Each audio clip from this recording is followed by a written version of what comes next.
fantasy football storylines from an insane week 8. But first, a meme.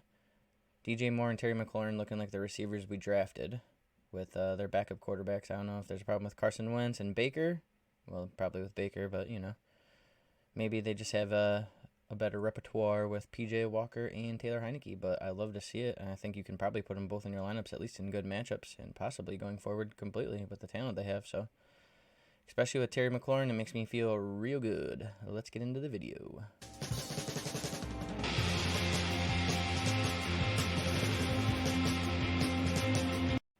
All right, to start with the headlines of the week, we're going to start with some receivers. First, A.J. Brown, who had a freaking hat trick touchdown performance, and he dropped a fourth one, was about to have an insane game. He gets Houston, Washington the next 2 weeks. Jalen Hurts and A.J. Brown are on fire. 8 targets, 5 catches, 67 yards, and a touchdown. That was pre-bye. Then he goes on the bye. That was against Dallas. He comes back against Pittsburgh. 11 targets, 6 catches, 156 yards, and 3 touchdowns. Now he gets Houston and Washington. He stays healthy. It's huge. It is really huge, though. New Orleans, Dallas, Chicago is his playoff matchups. We love to see him breaking out so fiercely. Tyreek Hill keeping his season on pace, I'd say. 14 targets, 12 catches, 188 yards, 13 targets, 7 catches, 72 last week, 15 targets the week before.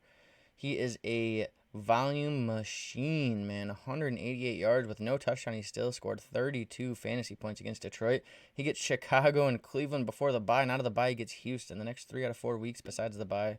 Huge for the Dolphins. Tyreek Hill he's on fire. Number 1 receiver in PPR, baby. And then we have DeAndre Hopkins coming back from the suspension, and he is just gathering targets like a monster. 13 targets this week, 14 targets last week, 10 catches last week, 12 catches this week, 159 yards and a touchdown. That's 34 fantasy points for D-Hop this week. Gigantic. The offense is rolling at all cylinders right now. And when they have A.J. Green available to play with Hopkins and they can put Rondale Moore in the slot, Rondale Moore is a startable asset also. The problem is if they play Rondale Moore on the outside a lot, he's not going to be as startable as he is from the slot. So we need Marquise Brown to come back or A.J. Green to at least just be on the field, allowing Rondale to play out of the slot, which seems to be good for him and the offense. Honestly, a really huge week for the Cardinals. D-Hop looking nice. And then DJ Moore and Terry McLaurin, the first two I was talking about, they're both really starting to play well with their backup quarterbacks. I mean, 10 targets for DJ Moore week 7 against Tampa Bay. Then this week against Atlanta, he comes with 11 targets, 6 catches, 152 yards, and that game-winning touchdown. Huge week for DJ Moore. Finally turning it around. He's got Cincinnati, Atlanta, Baltimore the next 3 weeks. Cincinnati's not the greatest matchup, but Atlanta and Baltimore, I think he's going to be a startable asset. And it looks like P.J. Walker's going to start the rest of the year, which is oddly good for DJ Moore. And the same goes for Heineke and Terry McLaurin. If Wentz stays away for a little bit longer, T-Mac might really be. I mean, the past 2 weeks, so before the Wentz injury, Terry was definitely lackluster. Now he's wide receiver 18 in PPR and 13 in standard. The last 2 weeks getting 8 targets, 5 catches. Week 7 and 6 catches yesterday, 113 yards for Terry. He gets almost 17 fantasy points with no touchdown. Huge week. Huge, huge, huge. You love to see it. And now we're going to go on to the running backs. We have Travis Etienne as my first. He played the early game, and he looked everything like a featured running back. 24 carries, 156 yards, 3 targets, 3 receptions, only 6 yards. Still, great game. He looked fast. He looked explosive. He gets Las Vegas defense next week, and he's looking like a league winner. Alvin Kamara with 3 touchdowns, 2 through the air, 1 on the ground, 18 carries, 62 yards, 10 targets, 9 catches, 96 yards, and 2 touchdowns through the air. He is a running back 10 in PPR, and I think as long as Jameis stays off the field, it's huge for Kamara. Andy Dalton is going to be checking down to him a lot, and he feasted against Las Vegas. He gets Baltimore and Pittsburgh the next 2 weeks, 2 great matchups for Kamara. We're rolling. CMC looking great as a Niner yesterday. 18 carries, 94 yards, and a touchdown. 9 targets, 8 catches, 55 yards, and a second touchdown. 41 fantasy points. He goes into the bye next week, comes out against the Chargers, then he gets Arizona and New Orleans.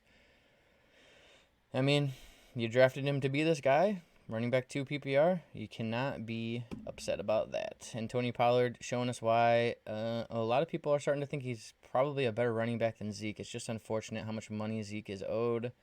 They're just so invested in him, and they're not as invested in Pollard. 14 carries, 131 yards, 9 yards a carry with 3 touchdowns, 1 target, 1 catch, 16 yards, 34 fantasy points going into the bye, coming out against Green Bay, Minnesota.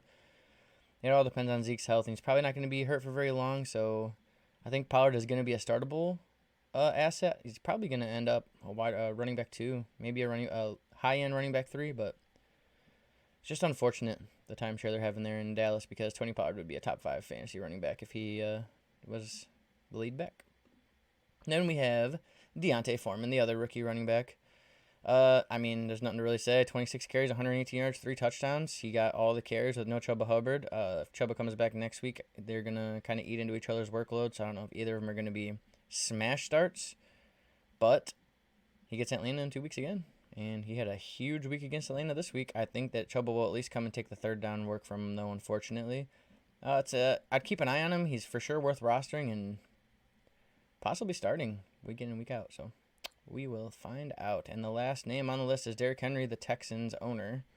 32 carries, 219 yards, and 2 touchdowns. Derrick Henry is a beast.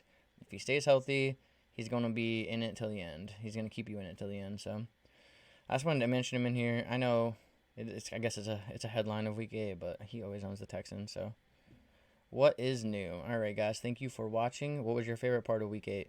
I think it's crazy. I didn't have to watch the Browns lose yet, so that's good. But honestly, Jalen Hurts and A.J. Brown, you love to see it. And, of course, Terry McLaurin looking like the old Terry McLaurin, or the Terry McLaurin I thought he could be.